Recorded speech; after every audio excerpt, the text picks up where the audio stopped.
अंदर ऐसे पढ़े लिखे पंडित लोग होंगे आजकल की तरह, साक्षी महाराज जैसे लोग, तो वो धर्म का बेड़ा गर्क नहीं करेंगे तो क्या होगा।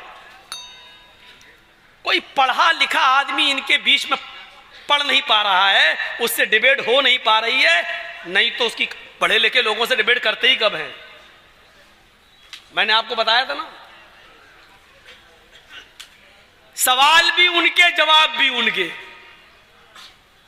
किसी जलसे में मैंने बताया था, बुलाया था मुझे एक मीडिया वाले ने, मैंने कहा चलो आज कम से कम दिल भड़ास निकालने को मिलेगा, मौका है। सवाल लिख के लाया, बहुत से 20-25 सवाल थे उसमें, मैंने पढ़ लिया। मैंने कहा ठीक है। उसने दूसरा पर्चा दे दिया। मैंने कहा ये क्या है? कहा ये मैं सवाल करूंगा, जवाब आपको ये देना है। हमें क्या मतलब? सवाल भी आपके जवाब भी आपके? कहने लगा हाँ। हमने कहा सवाल तो बहुत मुश्किल हैं, बहुत टफ हैं आपके, बहुत हार्ड हैं, लेकिन जवाब हम अपने हिसाब से देंगे, हम सवाल से नहीं घबरा रहे हैं। कहने लगे नहीं, जवाब आपको ये देना पड़ेगा जो हम लिख के, आप जाइए 10-15 मिनट रिहर्सल कर लीजिए, देख लीजिए क्या जवाब है। सवाल मैं ये करूंगा, जवाब आप ये दीजिएगा। मैंने कहा मेरा फायदा? बोले आपको 10,000 रुपये दे देंगे। मैंने फाड़ दिया, उसी के सामने वो पर्चा फाड़ दिया। मैंने कहा तुम्हारे यहाँ डिबेट में जितने मौलाना लोग आते हैं वो कब, वो तो 5,000 रुपये में आते हैं, और वो यही करते हैं, सवाल भी हमारे होते हैं, जवाब भी हमारे होते हैं। तो मैंने कहा उन्हीं से बुलवा लो। चला आया। अब आप समझ लीजिए, 3 दिन से बराबर दे रहा है हिंदुस्तान चैनल पर और इंडिया टीवी पर, आप देख रहे होंगे। अरे 2-4 दिन कलियाचक में तकरीरें क्या कर दी। मुझे लग रहा है कि बीजेपी की इतनी नींद नहीं उड़ी जितनी मीडिया वालों की उड़ गई। हाय राम, ये क्या हो गया। मौलाना जर्जीत सबको एक ना कर दे, बार बार उसमें दे रहा है ममता का मौलाना।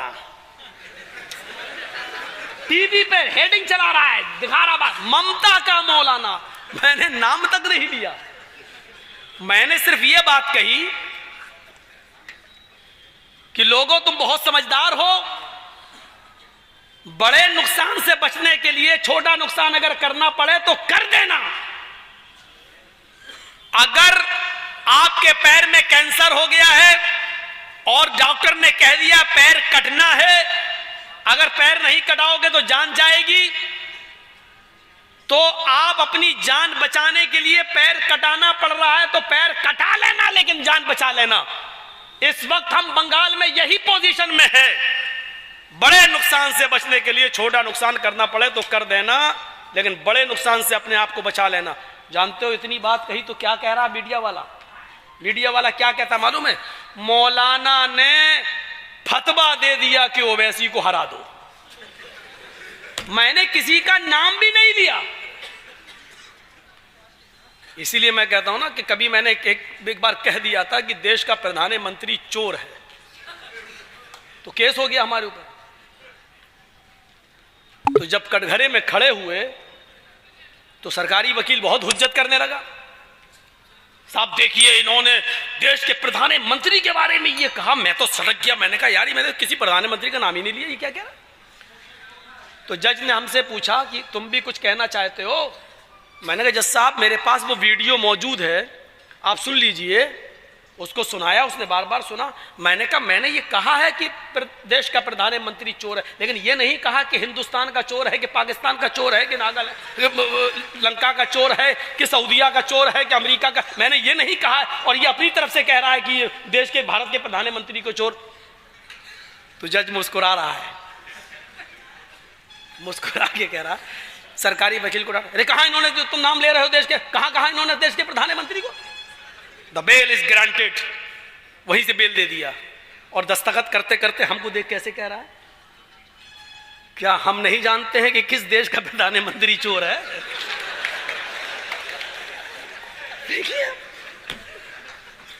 कह रहा है कि हम नहीं जानते हैं कि किस देश का प्रधानमंत्री चोर है, हमको आप बेवकूफ समझ रहे हैं।